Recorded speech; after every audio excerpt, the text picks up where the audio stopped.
Hi everyone, welcome back to Writer's Dream Coach. I'm Frauke Möbius, German coach, therapist, and author, and I use EFT tapping to overcome my own blocks and resistances and whatever else keeps me back from writing. So today I want to talk about the very first sentence, and I suppose you will agree with me that the first sentence is, of course, a very important sentence in your story. The first sentence actually gets a little overburdened with expectations because it's supposed to do so many things. It's supposed to draw readers into the story. It's supposed to express your voice. It's supposed to show the genre, create the atmosphere, set the setting for the entire story. And, well, poor little sentence. Hard to do all of that at once. And it's even harder to write that kind of sentence when you haven't even finished the story, when you're just starting out. Sometimes it's easy. I love my first sentences because they usually come to me pretty much full form. But I know others, especially in literary genre, really struggle with that first sentence, especially because you add so much importance to it. Now, here's the trick to dealing with that very first sentence. As I said, if it's easy for you, just don't worry about it. Just write it and get it done. But if it's creating hardship and resistance and fear and pressure, here's something. Start with the second sentence. And that sounds ridiculous, doesn't it? Why is the second sentence any better than the first? It has less garbage attached to it. It has less importance attached to it. And you can give yourself permission to just start with the second sentence and start writing and get into the story and come back and do the first sentence later. Come back and do the first sentence later. Now that may actually shock some of you. I mean, if you're an experienced author listening to me, you know this stuff. But for newbies, and I mean that in a very loving way, if you start out writing your first story and you start out with a lot of expectations formed in your head because you're actually mostly a reader rather than a writer, you may come to writing with the idea that you write exactly as you read. And we read a book from the start to the end. We read it in a linear fashion, especially fiction. In a textbook, you can choose the chapter that you want, but in fiction, you can't really start at chapter 7 and then jump back to chapter 2 and enjoy the story. So what we do as readers is we start at the first page, and if the book's good enough to keep our attention, we read it all the way through to the last sentence and possibly even the author's notes on the end and something like that. So we read stories in a linear fashion. And if you don't have any experience with writing or have studied the process, you may come to writing with the idea that you write stories in a linear way. The truth is, you don't really.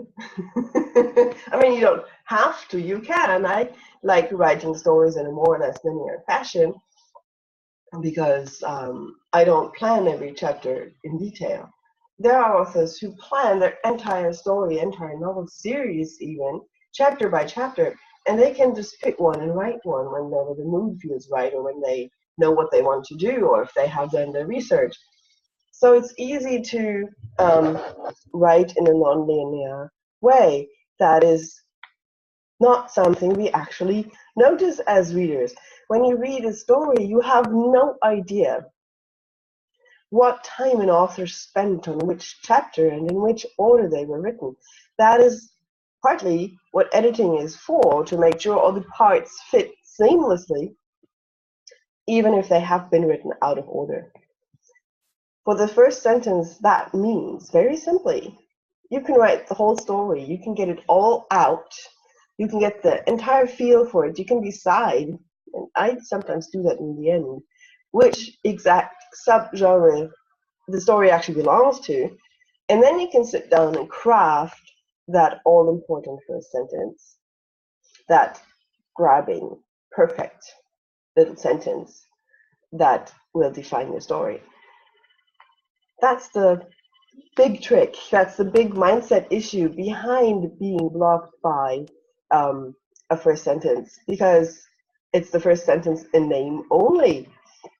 It's not the first sentence that you write. It doesn't have to be. It can be easily if you wanted, and if you have enough experience to create it that way, but you don't have to.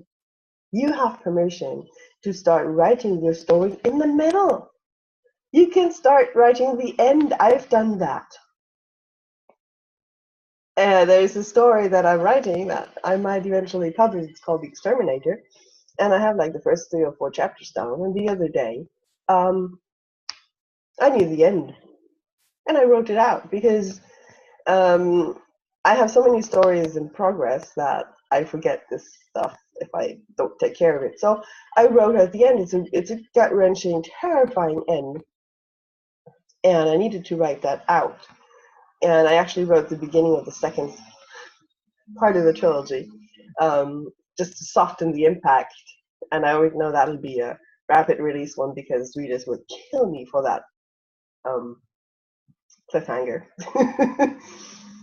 But see, that's what happens. You write a story in a non-linear fashion.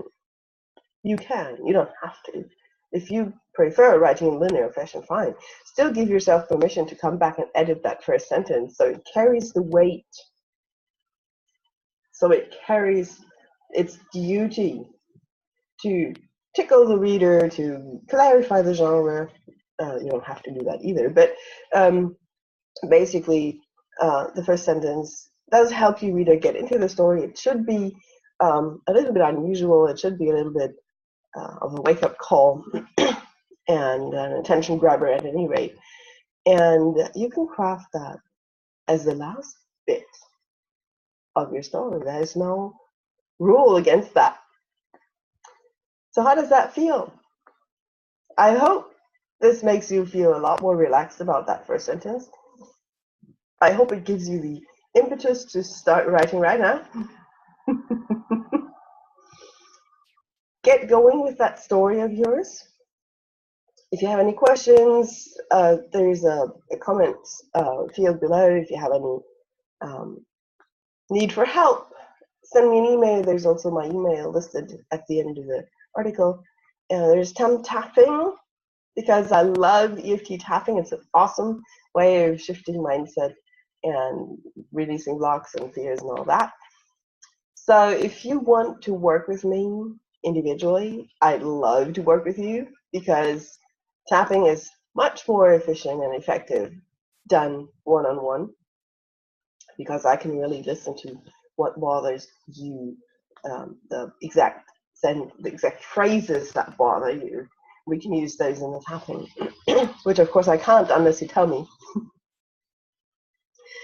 The tapping rounds I put into my newsletter are a little bit more generalized. They are helpful, but it's the reason why I don't put tapping rounds videos onto my channel.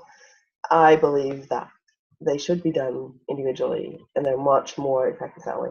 EFT is a bit of a fad. It's getting more known, and you're welcome to try it. I love it. It's great for self-help, but don't fault the method if the delivery is bad because of lacking experience. Send me an email if you're interested in making your life easier as an author. We'll talk about it. We'll have a chat on Skype or Zoom, whatever. And until then, I'm saying goodbye. And actually, I apologize. We are having a heat wave in Germany, and I will take a little break next week because it's getting really, really hard to produce anything with a melted brain. I'm doing this video at 5:30 in the morning because that's where the temperatures are acceptable. Anyway, so I won't see you next week. I'm sorry about that. But I wish you lots of happy writing. And of course, I'm there. I can respond to any questions and I can talk to you if you need some help. See you then. Happy writing, and I'll be back.